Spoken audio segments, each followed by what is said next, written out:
السلام عليكم حبايبي، عاملين ايه؟ يا رب كلكم تكونوا بخير. في البدايه كلنا بنصلي على الرسول. النهارده باذن الله بنعمل مع بعضينا الحواوشي. معايا هنا دلوقتي 4 كوبايات دقيق، وطبعا شويه ملح وسكر. والخميره معانا اي نوع خميره من الانواع اللي عندكم. بنستعمل كيس على ال4 كوبايات. سوري. نحط المواد الجافه كلها الاول مع بعض، ونبدأ نقلبهم. بسم الله الرحمن الرحيم كده مع بعضينا. بسم الله. هنحطه كمان معانا زي معلقتين زيت كده، ونقلب بقى مع بعضينا. نفضل نعجن فيها، ما نزودش الميه مره واحده، نحط على حسب دقيقنا ما بيحتاج الميه بتاعتها. احنا حطينا طبعا كوبايه وهنحتاج تاني كده. بنستعمل الكوبايه التانيه، بناخده منها جزء جزء ونشوف. ويا ريت تكون الميه دافيه. هنديها مسحه بس تانيه كده، ونبدا نحط العجينه عشان نعجنها حلو كده. هنسيبها بقى تخمر، ونبدا نجهز الحشوه بتاعتها. جينا بقى مع بعضينا دلوقتي نعمل خلطه الحواوشي مع بعضينا. هنا حاطه انا معلقتين صلصه، بس طماطم صلصه انا عاملاها في البيت. هنا معانا بصلايه هنحطها في الكبه، وطماطمايه وفلفل اخضر في قرن. ده انا حاطاه حامي. اللي مش عايز حراق يحط فلفل اخضر رومي. تمام. هنا بهاراتنا هتكون مع بعضينا 7 حبوب كمون، حبه جوز الطيب، فلفل اسمر، ملح، شويه كربونات صغيرين.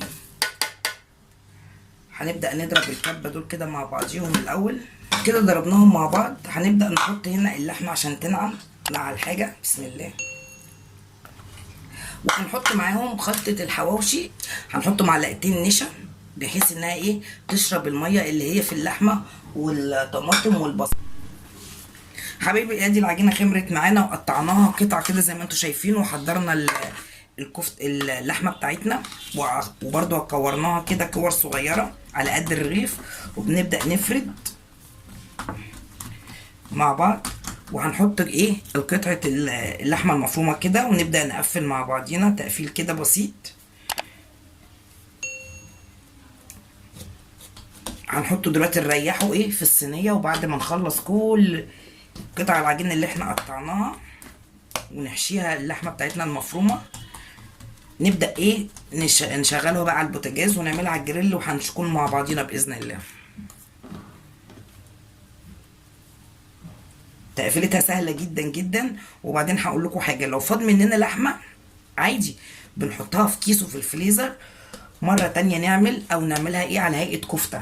هتبقى بقى حلوه جدا، لان هي طبعا متبله، والحاجه لما بتتبل وتيجي تتعمل بتبقى ليها طعم تاني خالص. اذا كان بالنسبه للحمه او للفراخ، لو تبلناها وسبناها فتره وجينا نستعملها بيبقى لها طعم تاني خالص.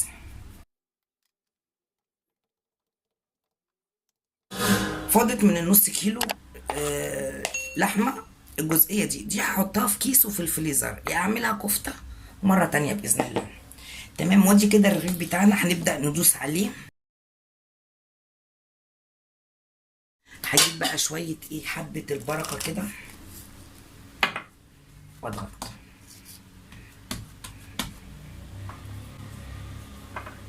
ده كده شكل الرغيف. هنبدا نروح مع بعض على البوتاجاز نسويه كده. هنبدا نحط الرغيف، بس لازم نغطيه بقى عشان ياخد سواه. وطبعا موطين النار.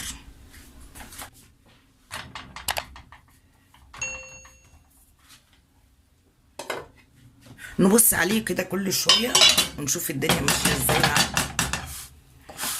اهو ما لزقش ولا حاجه. بسم الله. نبدا نقلبه كده على الناحيه التانيه، بحيث ان نسويه على مهلنا. ونشوف التاني برضو.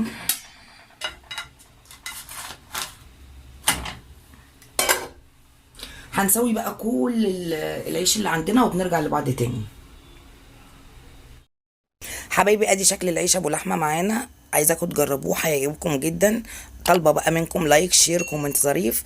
من اكل ودردشه ام كريم.